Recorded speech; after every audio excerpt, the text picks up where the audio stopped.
All right, yo, what is going on, everybody? It's your boy, Mr. DDG94, here back with another reaction video. And today, we finna react to some Jimmy High Roller. This video I've been seeing in my recommendations, and I see everybody reacting to it, so it must be something. It must be something. So yeah, I ain't reacted to a Jimmy High Roller video in a minute. So yeah, without further ado, let's get right into it. Triple double, worthy of an MVP. Wait, brother. Started from the beginning. Started from the very beginning. I've got a question. Is a player averaging a near 30-point triple-double worthy of an MVP? Yes. What about a player having one of the greatest defensive seasons of all time? Yes. Or how about a player averaging 34 points who put up 40 a game for an entire month? Yeah. Is he worthy of the award? Yes. Or what about a player who is having the most efficient 30-piece in the history of the NBA? On his way to 65 wins. Now, the answer is... Now, when you say efficient, do you mean that in like he doing this shit like on a level that we just can't fathom? Or is he, I mean, because let's be for real, it's really, he doing this efficiently, yes, but the free throws though. The free throws. He doing it efficiently, but it's on free throws. I'm just saying. Simple. All of these seasons are worthy of an MVP. But what if all of these seasons are happening at the same time? 4 players, 4 legitimate cases being made, and only 1 award. Who should be the NBA's most valuable player this season? Well, that depends on who you ask and what they value.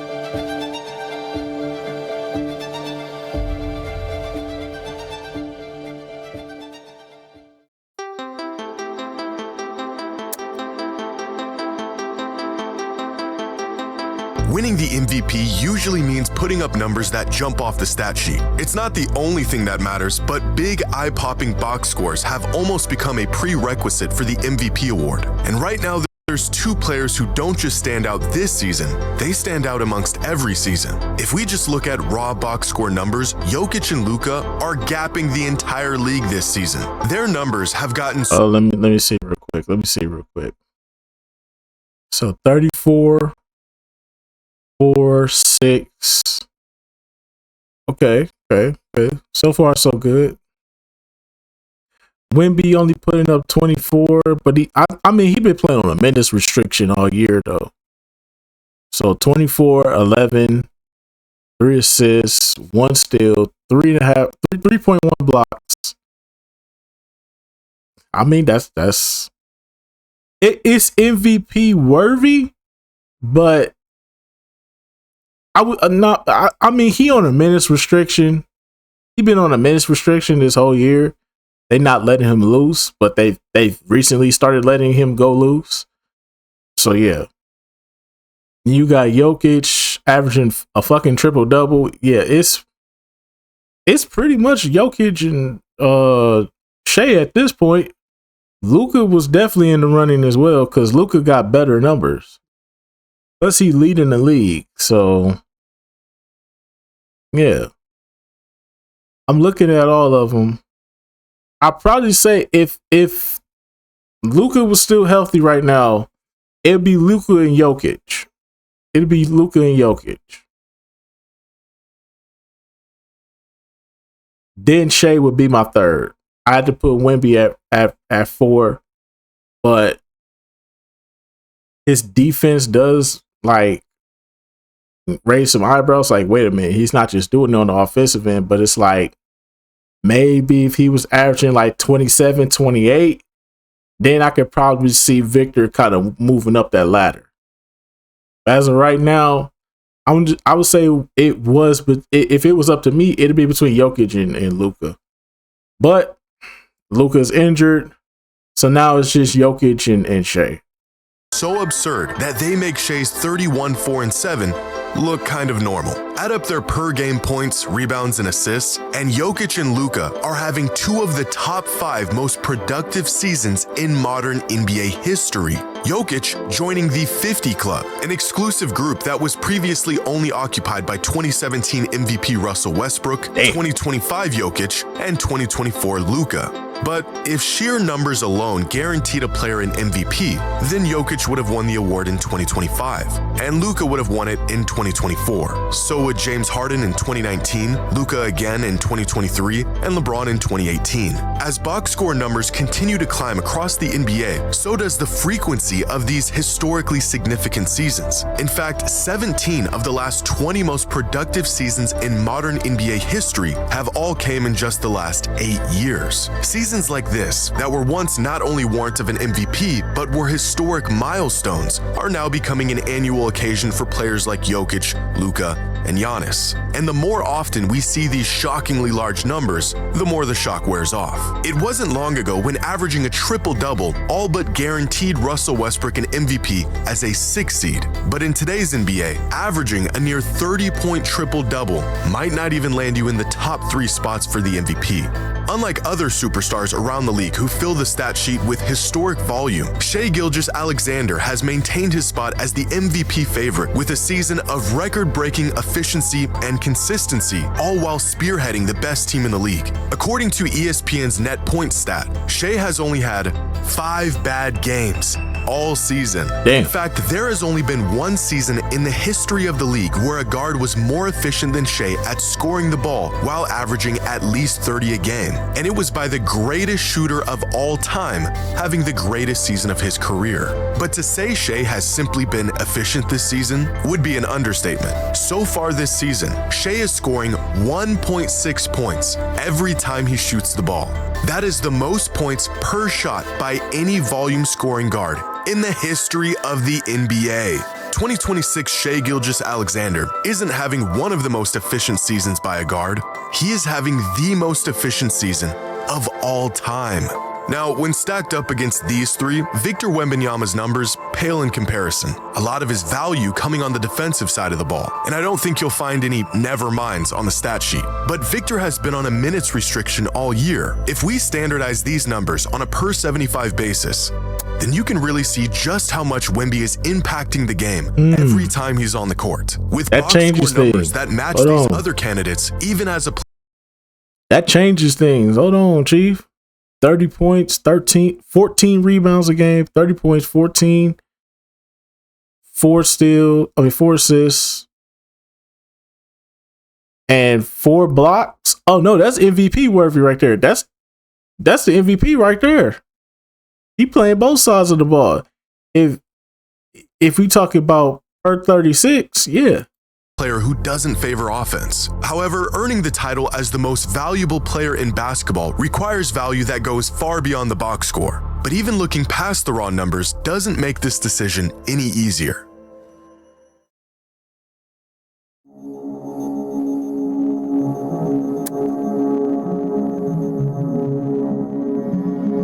Who is the most valuable player this season? That depends on what you value. In terms of estimated plus minus, it is Shai, who not only has a lead on the rest of the league, he has the 3rd highest single season EPM of any player this century, only trailing 2019 MVP James Harden and 2016 MVP Steph Curry. If we look at crafted plus minus, it's Nikola Jokic who reigns as the best player in the league this season, followed by Wemby and Shai. And if we look at daily plus minus, it is Jokic once again who tops the league with a sizable lead on everyone else. If these all-in-one advanced metrics told us everything, Nikola Jokic would be walking away this season with his 4th MVP. Fortunately for the rest of the field, the value a player provides for his team cannot be boiled down to one simple number. According to preseason odds, here are the projected number of wins each team was expected to finish with this season. Now, these projections can be off for a number of reasons. Teams dealing with injuries, unexpected leaps from young players, and of course the individual impact of an MVP level player. Coming into the season, the Denver Nuggets were projected to win 54 games. Right now, they are on pace for about 52. The Thunder were projected to finish with about 63 wins, a total they're on pace to surpass by 2 wins. The Lakers were projected to win 47 games, and they're currently on pace for 53. But it is the Spurs who have completely blown away expectations this season. Preseason odds had them winning 45 games this year. They are currently on pace for 62 wins, Damn. exceeding projections by 17 wins. If you're looking for who provides the most value, it might be the guy who's transformed the Spurs from playoff hopefuls into title contenders. But looking at the MVP from this angle assigns individual value to team success. And as we all know, despite the MVP being an individual award, more often than not, the perception of a player's value is heavily influenced by the success of their team. After all, if you are truly the most valuable player in basketball, you should be elevating your team to title contention. But rather than looking at team success, let's look at the individual impact these players have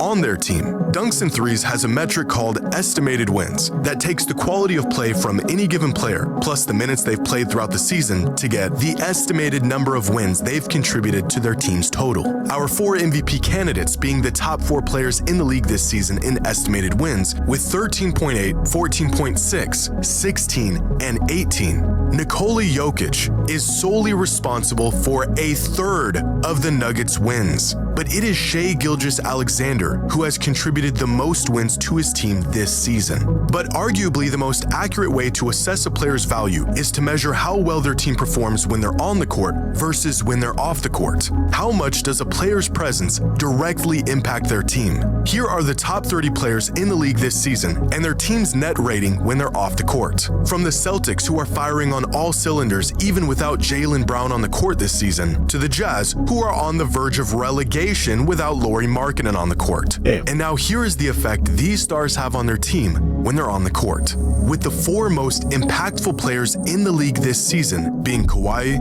Jokic, Giannis, and Wemby, with the highest net on-off in the entire league of plus 17. This means the Spurs are 17 points better per 100 possessions with Wemby on the court. But this stat also reveals another key factor in the MVP race. We often judge a player's impact on how well their team is playing. This has been a point of contention with the MVP award for years. MVPs go to players on good teams with top seeds, and rightfully so. But what if a player has MVP level value, but they're on a bad team? With Bam Adebayo on the court, the Heat have a plus 7.8 net rating, one of the highest in the entire NBA. On-court impact, that is the difference between the Heat being one of the worst teams in the league and merely the 10th seed. Same goes for Giannis and Kawhi. MVP caliber seasons stifled by injuries and teams that are absolutely lost without them. Purely looking at a team's results, like wins or seeding, ignores how great some of these players have to play just to keep their team competitive. With that being said, the MVP award has always valued turning good teams into great teams over turning bad teams into average teams. And with that being the case, here are our 4 MVP frontrunners and the impact they are having on their teams. If you're looking for a player who impacts the game more than anyone else while pushing their team into great territory, then that player is clearly Victor Wembanyama. Yeah. I say this. I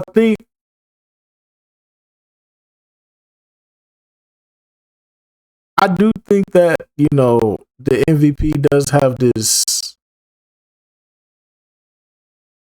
bad. I think it's just because of the fucking people that they let vote for the MVP. Like, the fact that I think Kendrick Perkins has a vote for the MVP. Couple of Chief, they put Kendrick Perkins on that board. It's so many random people on that board that can vote for the MVP. They don't never let it be the fucking. I don't want to say the right people. They don't put the right people in the MVP voting room. Like, they don't have people that they don't have a stats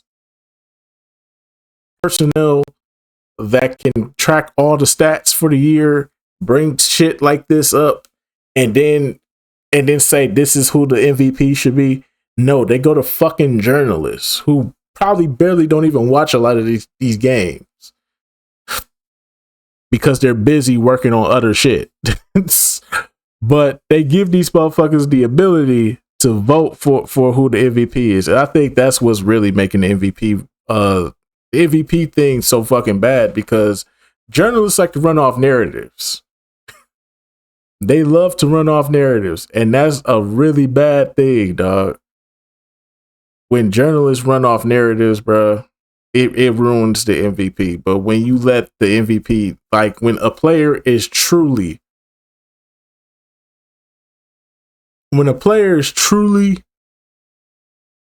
having what arguably one of their best seasons,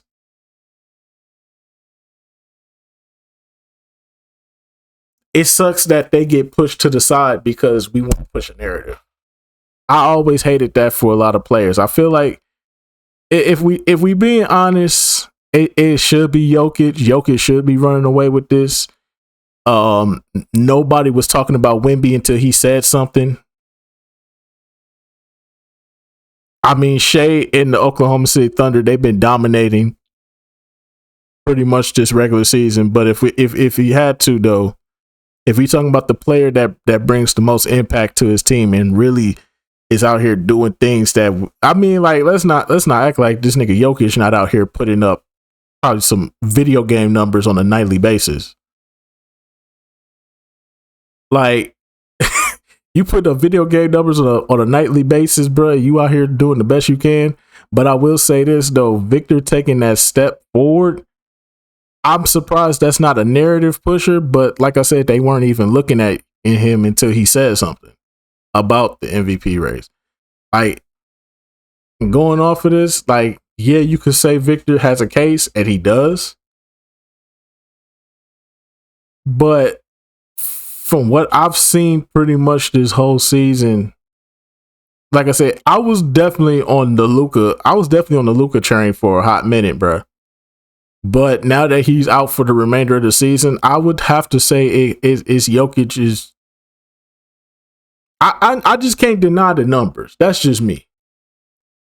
That's just me on the personal level. I cannot deny the numbers. And me personally, I think that Jokic should be the MVP this year. I think Shea has been good and all that, but it's like it's not, the numbers just don't match up with Jokic or Luka. You feel me? Yeah, he's having it's efficient, but I don't think efficient should just count. Okay, I think it should be, what are you doing on all other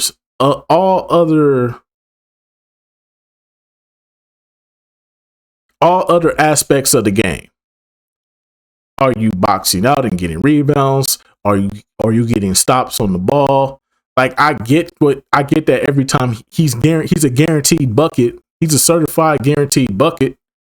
He's gonna put points on the boards regardless on any given night. But it's like,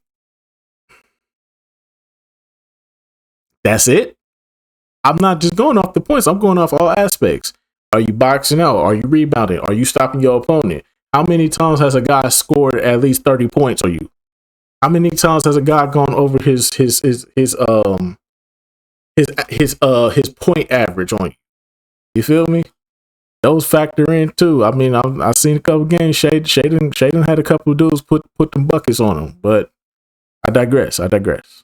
Who is head and shoulders above the rest of the league in terms of the impact his presence has on his team. Now, it's important to note that the on-off metric doesn't measure how well an individual player is playing, but rather how well a team is playing while that individual is on the court. So what if we look at this the other way around? What if we directly measure a player's individual impact and how that affects their team's success? This is ESPN Analytics net point stat, and it divides credit and blame to each player on the court for every play of the game to measure the impact of each individual player. The higher the total net points, the more that player has contributed to their team's wins throughout the course of a season. In fact, the metric is so indicative of a player's value that ESPN literally calls it their MVP stat. For example, last year's 2 MVP finalists, Shai Gilgeous-Alexander and Nikola Jokic, finished the 2025 season within 9 net points of each other. The next closest player was Tyrese Halliburton, with about half as many. If you want to know why last year's MVP race was so historic and so close, well, you're looking at it. But this year, the results of an entire season of basketball have turned out much different. There's no race in this MVP stat. There's no back and forth at the top of the leaderboard. There's no battle for the number 1 spot. It's just one guy, way ahead of everyone else. Who is truly the most valuable player in the NBA? Well, that all depends on who you're asking and what they value.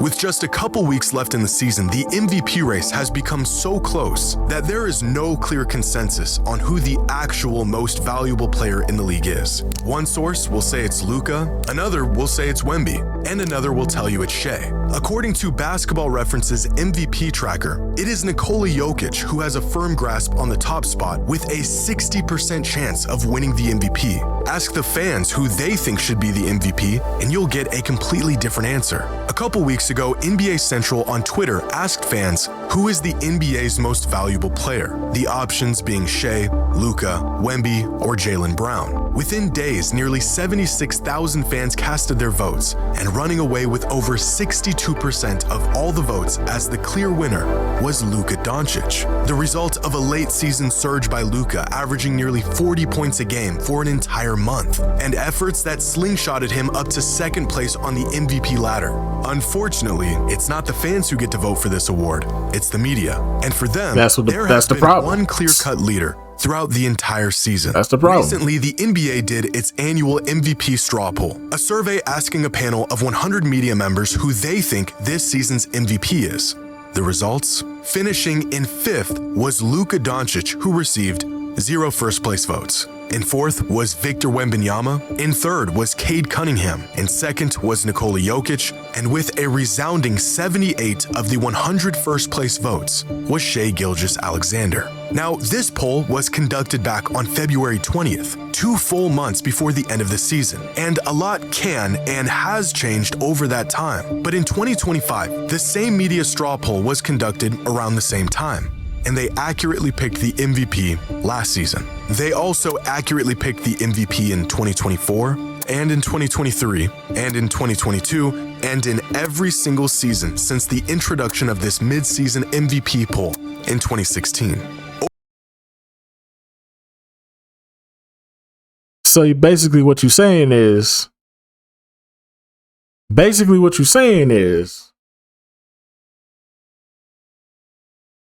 these niggas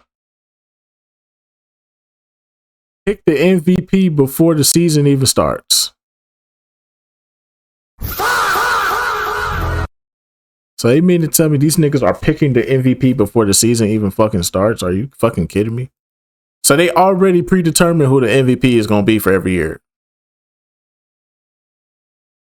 That's crazy.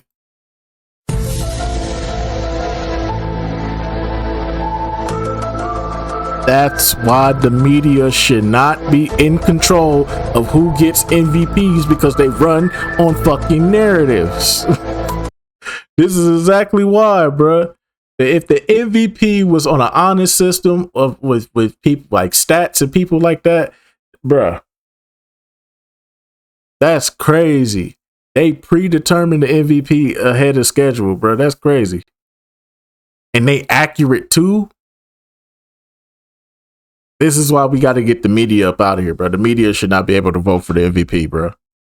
Maybe Rookie of the Year. I'll give the media Rookie of the Year. That's fair. I think Rookie of the Year is fine for the media to build up whoever they think gonna be the future of the league. That's fine. But the MVP, nah, that has to go to a special committee that keeps up with the stats and all that stuff, bro. The NBA needs to switch this around, bro. Over the course of the entire season, 9 different players have slid in and out of the MVP leaderboard, from Luka and Cade to Brunson and Jaylen Brown. But the first half of the season was all Nikola Jokic, dominating the number 1 spot for 10 consecutive weeks. It wasn't until an injury sidelined him for a month when Shai Gilgeous-Alexander snagged the top spot and held on to it in what some people described as a runaway victory. At least it was, up until last week, when for the first time in his young career, Victor Wembanyama grabbed the top spot as the MVP frontrunner. The biggest catalyst in Victor's climb to the number 1 spot, not necessarily being his play on the court, which has been strong and consistent throughout the entire season, it's what he said off the court. 3 arguments. Yeah. My first one would be that defense is 50% of the game. and that it is undervalued so far in the MVP race. I believe I'm the most impactful player defensively in the league. Second argument would be we almost swept OKC in the season and we dominated them. My third argument would be that offense impact is not just sports. Immediately after this interview, Wemby's odds to win MVP shot up from plus 1,900 to plus 225. That's crazy. Luka into the third spot and turning this late season battle, at least on paper, into a two-man race. If the MVP strictly went to the best player on the best team, then for the same reason he won it last season, Shai Gilgeous-Alexander would be crowned as the league's most valuable player. If the award went to the player who has the largest impact on his team, then Victor Wembanyama would become the youngest MVP in the history of the league. If the award was for the most dominant player in the league, Nikola Jokic would be a 4-time MVP by the end of the season. And if the fans had a say in it, Luka Doncic would be walking away as the league's most valuable player. With 2 weeks left in the season, the MVP race has grown closer than it's ever been. And with 4 players who all have a legitimate case for the award, only one can earn the title as the NBA's most valuable player.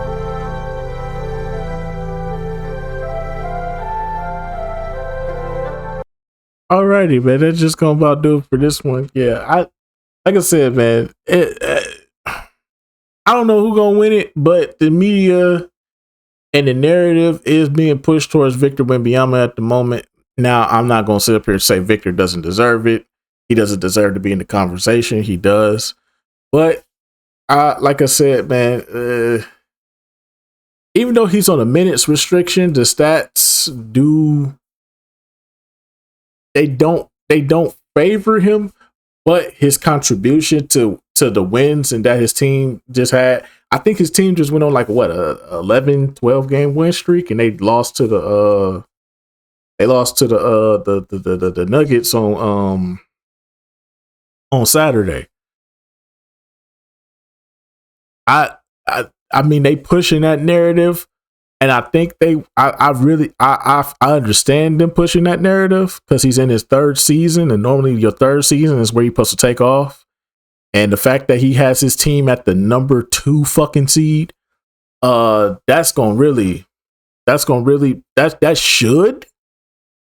should push the narrative, considering the fact that he pushed his team.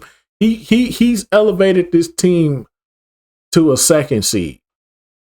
Not a 6 seed, not a 7 seed, like, you know, a couple of players do when they first get a couple of years under their belt. No, he's risen them up to a second seed. So if that's the case, then yes, I do think that Victor does have a case. I don't think his stats compared to all the other guys, they're not as strong. But I do think his defensive stats can hold up to keep him in that. But for the most part, though, it's going to either be Shai or Jokic at this point. I feel like it should have been Luka. Luka definitely should have been in the mix. He's been balling like crazy. But if I had to say, I might give it to Jokic just because. I might have to give it to Jokic just off the fact that it's a triple-double and the fact that this man has been putting up video game numbers for damn near the whole season now.